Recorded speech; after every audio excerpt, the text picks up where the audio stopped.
Ahiro chobora kibe c'Imana ica kabiri zingura Bibiliya dusome ijambo ry'Imana. Zingura Bibiliya udafise Bibiliya afise amatwi.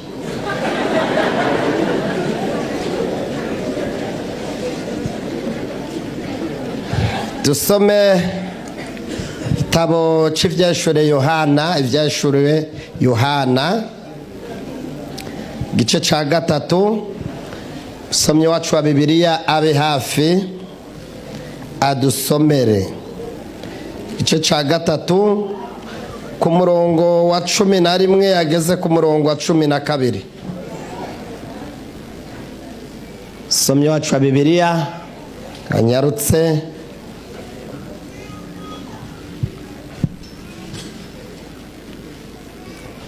Ishuriwe Yohana ibice bitatu umurongo wa 11 kugeza ku 12.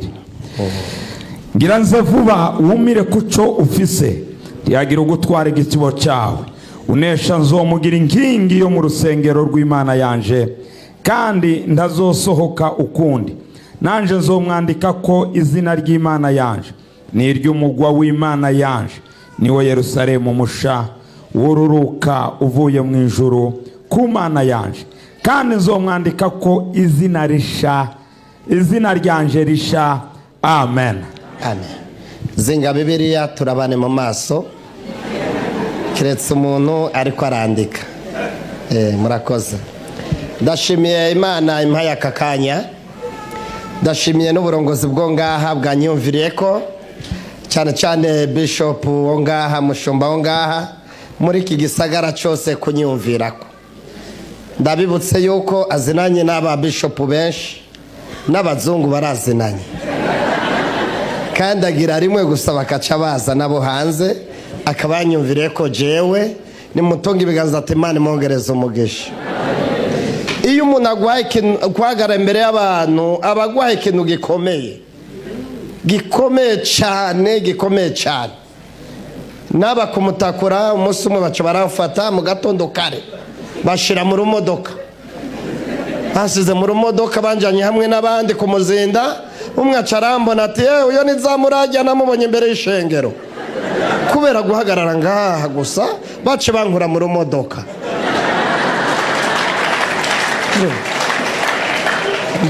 Bishobose uwo musororera mu ndagwaye guhagarara imbere ngaha gusa. Amen. Twagiye rero nukujya ijambo ry'Imana. Mwitabira ati zamurajya mumva kagoye ni zamurajya kandi aka karirimbo nikajanye n'ingoma kajanye n'amashi kandi bene data bunezerwa kujya imisaya uzopfa vuba. Bavuga iyo umuntu atanezerwa akaguma ajya imisaya hari imitsi ziba akacagwara. Bavuga iyo umuntu atwenga akaririmba harimo umuti ukiza indwara 27. N'umuti. Bavuga n'umuvyeyi iyo amaze amezi 4 atwaye inda umuganga aramubwira ati ugerageze unezerwe.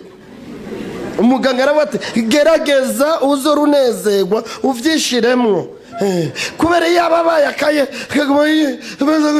nako karabimenya kaca kavuga rero n'umuti. Mbwira mugenzi mbwira ati n'umuti. Ingira ryoshe reremba sohorijwe koma mashi Matayo Zaburi vyashuriwe imigane kuvayo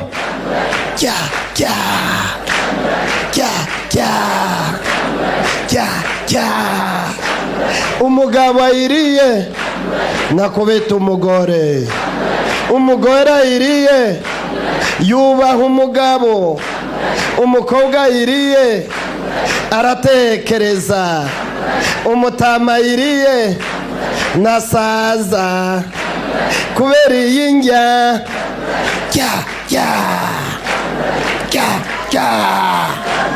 Bon appétit, samurajya. amina. Murakoze cyane. Nsangamatsiko ijambo ngomba ko tuganira ariyo teme, kubera tumaze kumva ibitari bike nibazo maze kwakira tuguma twegeranya, ariko intego ijambo ngomba ko tuganira ko muri uyu mwaka tugiye kwinjiramwo, ndakwifuriza kunesha mu izina rya Yesu. N'amajambo abiri, kumira kugakiza muri uyu mwaka nturekure, icya kabiri kunesha. Uyu Yohana rero ndamuzi, Yohana ndamuzi ko ari naramwize kandi nararonse amanota meza cyane ku ishuri. Uyu Yohana ndamuzi na papa we ndamuzi. Papa we yitwa Zebedayo, mama we nawe yitwa Salome. Urumva ko ndamuzi. Kandi umugabo wa papa we ndawuzi, umugabo wa papa wiwe wari wo kuroba. N'uyu Yohana umugabo wiwe wari wo kuroba, niho Yesu yamusanze. Ndabibutse ko Yohana na Petero bakomoka mu muryango w'abazerofe, kandi uyo muryango n'umuryango uzi kugwana cyane, kugwanisha inkota. Cyo gituma Petero yiyemera, bwira mwana ati nabo bose bo kwihakana jewe mu muryango wacu ntutuze, twebwe ngizi inkota turafyefyeta.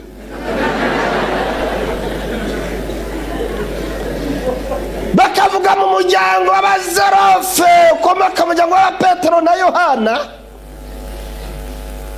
anu baba hananiye Abaroma bari bazi kugwana, ngo bagwana amahanga yose.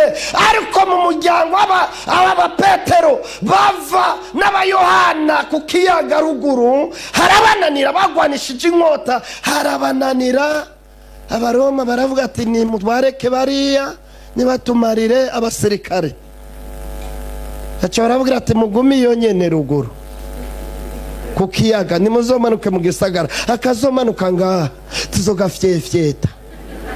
Umuryango wa Petero n'abayohana uravuga ati mugumane igisagara cyanyu, tuzogumino ku kiyaga ruguru, twirira amafi, tutogosha amafi na karamafi na gwaza, tumare igisagara cyanyu. Ndabibutse Yesu mu kubahamagara yabahamagaye abakura ruguru mu gisagara, abazana mu muji. Abaroma bari bavuga ati nitwababona tuzobafyefyeta. Yesu rero abahamagaye bazi nyuma ya Yesu bafise ifyeri.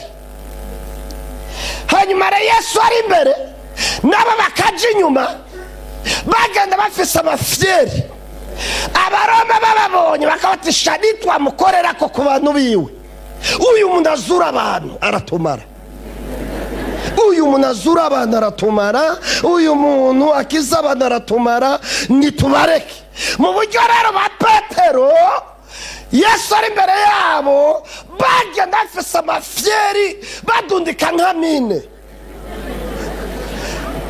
Abaroma baraba Petero ati nimudukure ko mwamubonye, niwe yadukuye hariya, nimuvuga ati amina. Abantu bavuye ruguru mushira ukuboko hejuru, abantu bavuye ruguru nimuhumure, ntituzasubirayo, nahagene. Haleluya, nahagene mu izina rya Yesu. Haleluya. Tugaruke. Uyu Yohana rero yari ntangamarara ya Yohana uwo ari we. Ndabibutse yuko Yohana ni wa mwigisha Yesu bavuga ati ngo abandi bicara ku ntebe ariko we ntiyicara ku ntebe. Yesu yaramurera. Ndabibutse yuko baramufashe baramwica ntiyapfa. Ndabibutse yuko Yesu yari yamubwiye ati wowe ntuzopfa. Ijambo ntuzopfa bisobanurwa nibazo kwicisha ubuhiri cyangwa amabuye, uzopfa wisaziye neza. bamufashe babanje baramusekura biranga, barasekura Yohana ari mu isekura gasekura, Yohana ati amina, sekura amina. Abasirikare gushikaho baro bavuga ati mwami rega gwarundi nirusekurika, abana b'Imana ntibasekurika, nimuvuga ati amina. Bavuga amakuru ngo bamukurayo, ngo bamuterera mu mavuta, ngo barafundikira mu ngunguru, ngo baracana gushika amavuta kama. Ariko kubera Yesu yari yamubwiye ati wowe ntuzopfa, ngo bagiye gufundurura babona Yohana avuyemo, babona ari yanaguye, ngo tutuvuta turaryoshe. Bavuga amakuru ngo no yavugiye rya jambo rivuga ati bakundwa ubu turabana b'Imana, nguko tuzosa ni kurerekanwa, ngo ariko niyerekanwa tuzosa nawe. Baca mutereka izinga Patimo, aho niho Yesu amusanzeyo.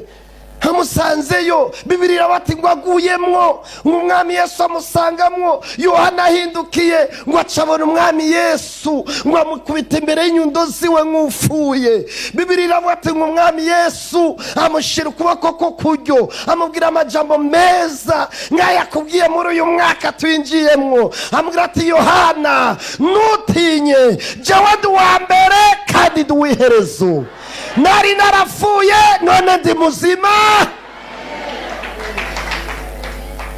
Yesu ni uwa mbere muri byose. Bavuga niwe umuntu wa mbere yihaye kwigisha, atamuntu amuhaye guhagarara imbere. Namba wiyemera kuri wa kera ngaha kwa Mungu uzoze kwigisha. Oya namba uri wa kera tegura mutabivuganye, tegura nduwake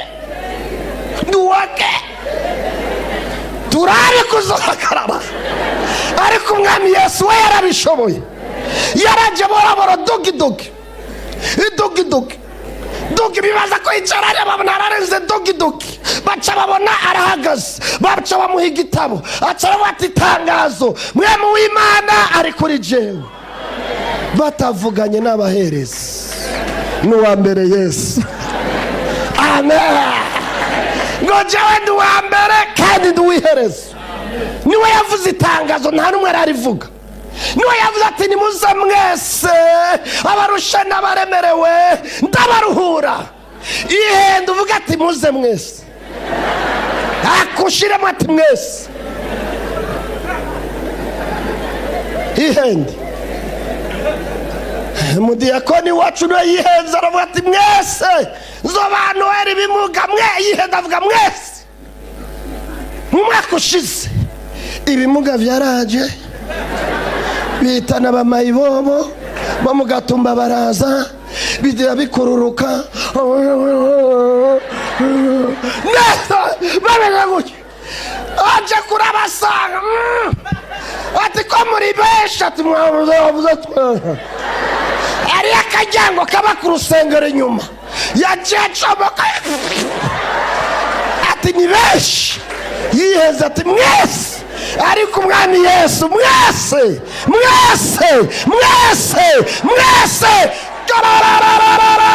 aza tubeshaho. Haleluya.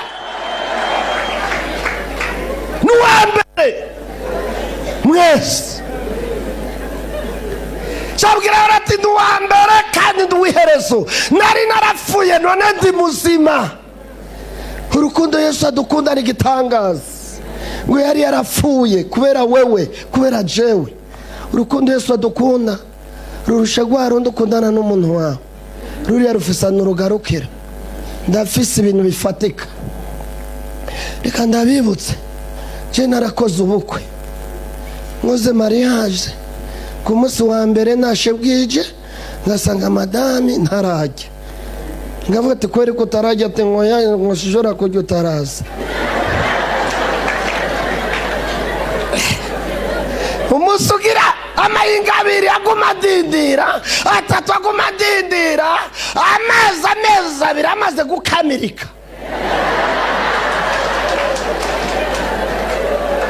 nari namusigiye inkoko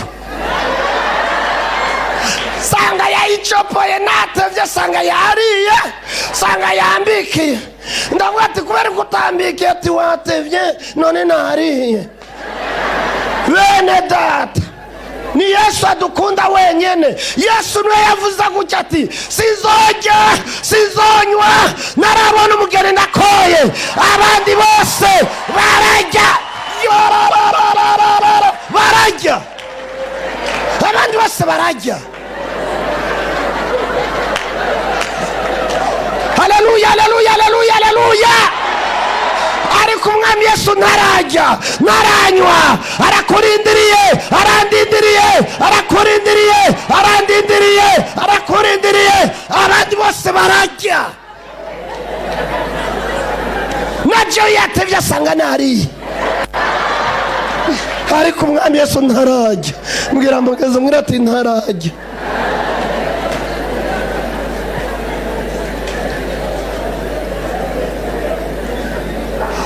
Urukundo Yesu adukunda ruruta rw'abandi. Hari abitwa abakongomani abitwa abarega bararira iyo yafishije uca wibaza ko amukunda niba murekura kwaca musangamo. Kubera iyo bamufashe gusa umugabo wiwe bakamutwara akamushyira mu kinogo abantu baramufata Dagora arasize arariwaca bamurekuye.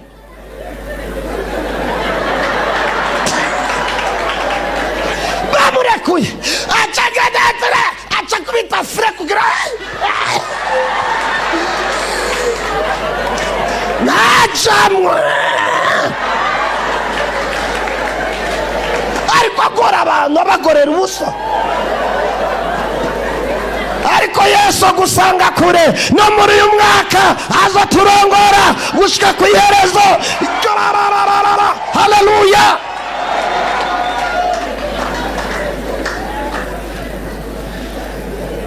Reke vyo tubireke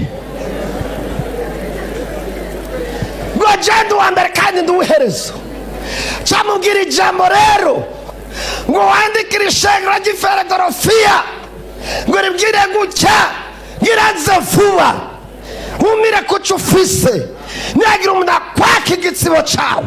Ijambo rikurikira ngo unesha. Mbwira mugeze ati muri uyu mwaka nesha kunesha.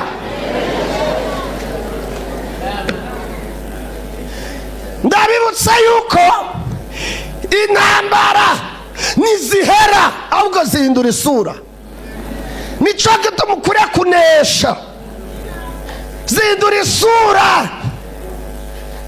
Kunesha ni ikintu gikomeye. Kunesha umwami Yesu agomba ko tunesha. Kunesha intambara nizihera zihindura isura.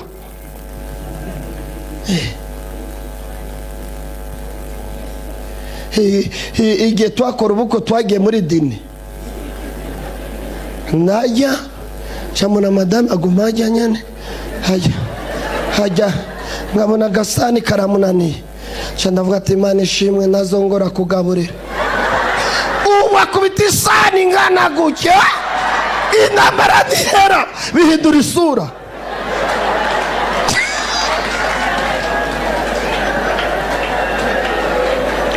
Bwira mugeze bati bihindura isura.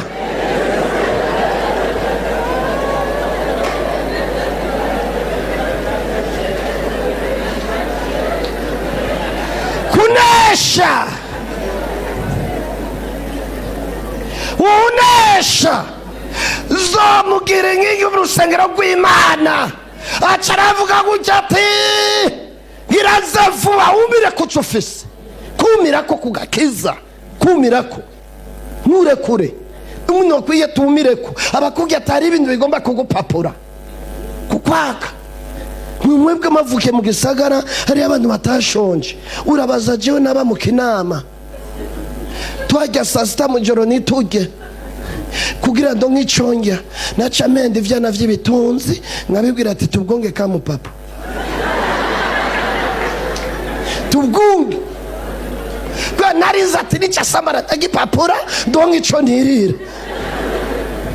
Ndibuka umwana wa Karori iwabo hari ivyo kurya. Umwana wa Karori tunga kamupapa nawe ati none gupapura ntorere ati nawe ati nturire.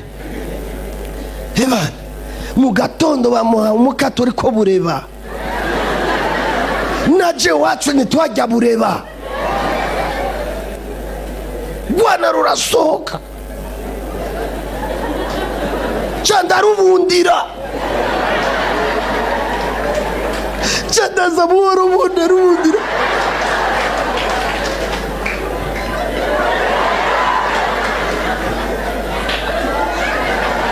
Nigwamenya ko tuze kamupapu candaza buhoro ndaruturuka inyuma candarupapura nutore candafata umukate candawurya. Urwana ruca rurarira rurize. Mama waraza ati mu mukate wiwe ndamwira ati nawe ndamuha tunze kamupapu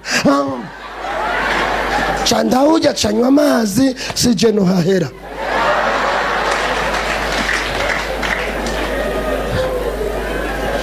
Bukeye mama mikigori ico kigore narinzi ati nibagipapura nakiniza kuronka nakijya nafashe kandi nkajya ndabantu bose nkabwa atarigiye ngo turuke inyuma. Urwana ruba rwambonye ruranyombokera nasamaye. Jona rukubitishije ukuboko kumwe ariko ko rwankubitishije amaboko abiri. Rwarambabuye bene data. Ruca ruraza nafashe nasamaye. Ruca rurakubita rusanga numiye ko ati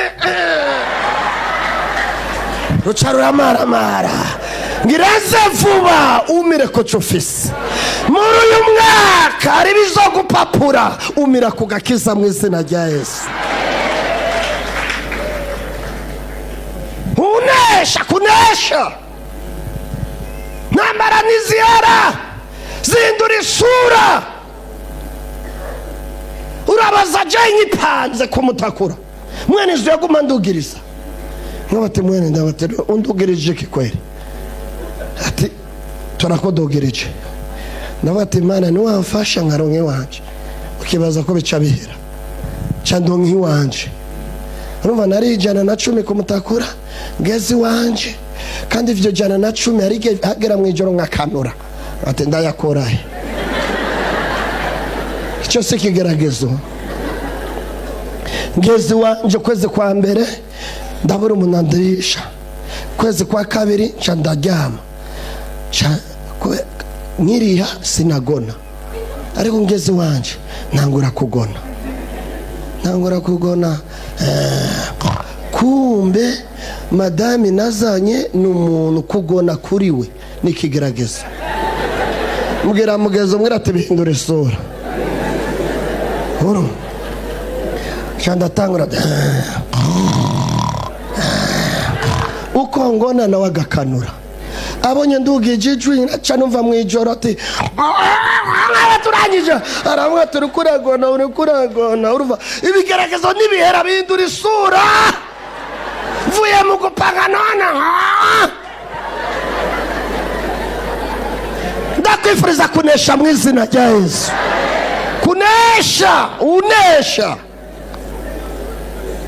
Kunesha ibigeragezo. Jawe ndavyibuka nitanze kwa karorero. Ico gihe twari twejejwe mu mutima no mu mufuko muhira. Twejejwe hari umuntu yaba mu mutima no mu mufuko. Ati nere gusa unyuwagire mbone kweraga nakaba yejejwe mu mutima no mu mufuko. Nari nejejwe muhira takintu. Ico gihe madame acara ati ntakintu candagenda arambara ati none ntakintu shise muri ville candonga amafaranga. Chogi changura akanusu k'inyama, nshashira mushashe, ndagura n'itomate, ndagura n'igitunguru n'utuvuta n'ifu. Muhira ndavyibuka hari amakara, ndagenda nurukira mu Kamenge, ndazana n'agashashe. Bene data amageragezwa nahera hahindura isura. Ndiko ndagenda mu Kamenge n'agashashe, ndamubwira madame ati ndaje.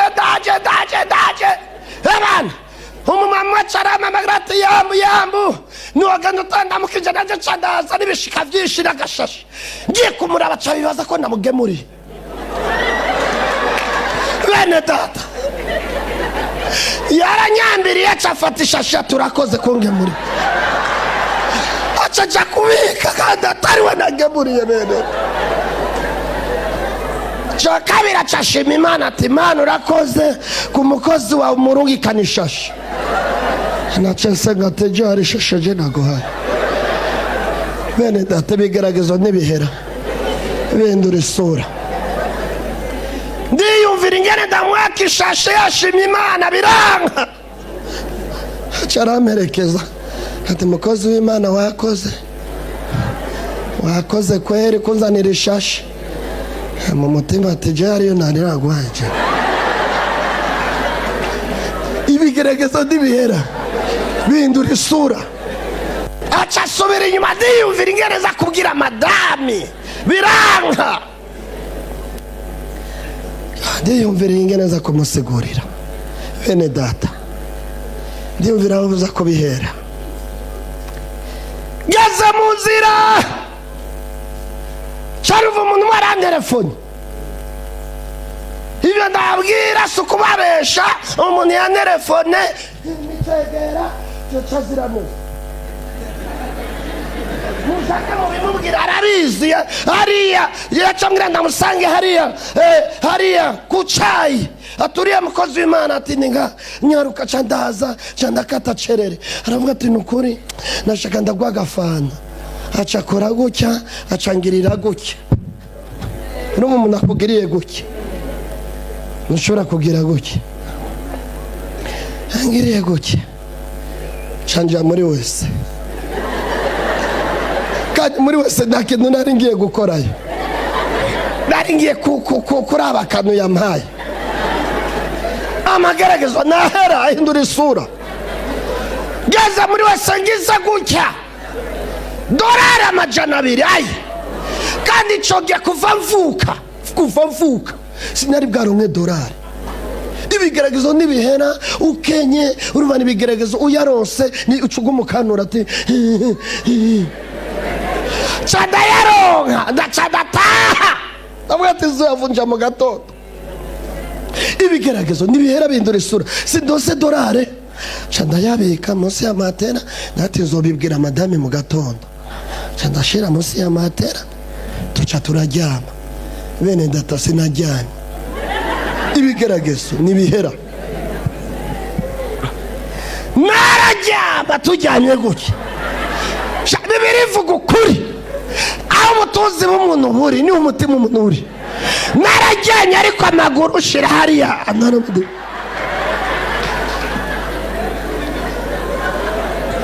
None tujyamye saa 8 y'ijoro. Madame akaca yigoroti ankoze ko ngaca batamafaranga. Kumbe arankoje koko. Amageragezwa nahera ronka amafaranga uzokanura. Mwijoro navyuse katatu nikanga ko ari bisuma. Chambona kumura ati madame gituma mvyuka naronsa $1 ngoma nibaza ko ari abasuma. Kumbe arigorangiriye gutya ati nacamvyuka. Ni watunga na mageragezo bihindura isura ariko uneshe mu izina rya Yesu. Ndabifuriza kuri umwaka kunesha mu izina rya Yesu. Unesha hanase kwigira muri Bibiliya. Nari kubabwira abantu banesheje. Witwa umucuti wanje abaruguru yagiye arigisha. Yigishije n'umukozi w'Imana wa ruguru arigisha acarataha. Yari kwa Mungu ku rusengero ntibari batetse, carataha n'inzara n'umugore. Bariko barataha acashika ku murima munini w'ibigori weze, nawe ashonje n'utwana twiwe. Afise utwana twinshi, afise utwana turajya. Iyo aduhaye ikiro c'umuceri umenga ni korasi, umenga ni korasi. Turajya muhira nta kintu yari yasize, ashitse ku murima munini weze, arawuraba. Shabwira umugore ati none madame, uyu murima munini uwo hanyura kimwe, none hari kibazo? Umugore wiwe acagira intege ngo ati tangora. Ashitse ku kigori agomye guhanyura, kuvuna, yagize guke, yumva umutima ati reka nawe shonje ihangane nuhanyure, akakireka. Agera ku kindi arakwega agomba guhanyura, biranga. Ashitse ku nyuma aravuga ati madame, iki nyuma rero reka ngire rimwe na rimwe ngende. Madame ati tangora. Agize gutya jona misina mabaka abiri, umutima ati nawe shonje ihangane nuhanyure. Acarareka carataha. Kuma umubosi mwene umurima uyo musi yarabwiye umugore wiwe ati uno musi ndateramira ku murima wanje n'icumu. Ndaba abantu barabanyiba, umuntu uza kubona hanyuye n'icumu. Kumbe ariko aramwitegereza, na Bibiliya aramwitegereza, acabona ararenze ku canyuma yakijondamitse, acabona ararenze. Carataha muhira. Madame we ati vyagenze gute? Aravuga ati nageze ku murima kuva mu gatondo saa 8. Tuwa mukozi w'Imana uramuzi? Ati yashitse ku murima aramubwira ati nukuri madame, uriya mukozi w'Imana n'umusenzi akomeye kandi afise urukundo rukomeye, yashika ku murima akaguma uhenzagira, agashika ku kigora akagihenzagira. Ashitse ku canyuma yagihezaga n'amaboko abiri. Acabwira ati madame, kubera yahezaga imirima yacu, kuwa Mungu twinjirireyo kandi nituge dukonyene dutwara imifuka ibiri y'ibigori. Unesha. Agize gutya abona bazanye ibigori, ati mukozi w'Imana windaje kugushimira ingene wageze ku murima wanje ugumuhenzagira. Aca korora amosozi ingene ijwi ryamubwiye ati nesha nuhanyure, muri uyu mwaka ntugahanyure. Yesu yavuze ubutumwa agenda ataburangije. Najewe sindi Mesiya, naje si John Wahera. Nimuhaguruke dusenga Imana.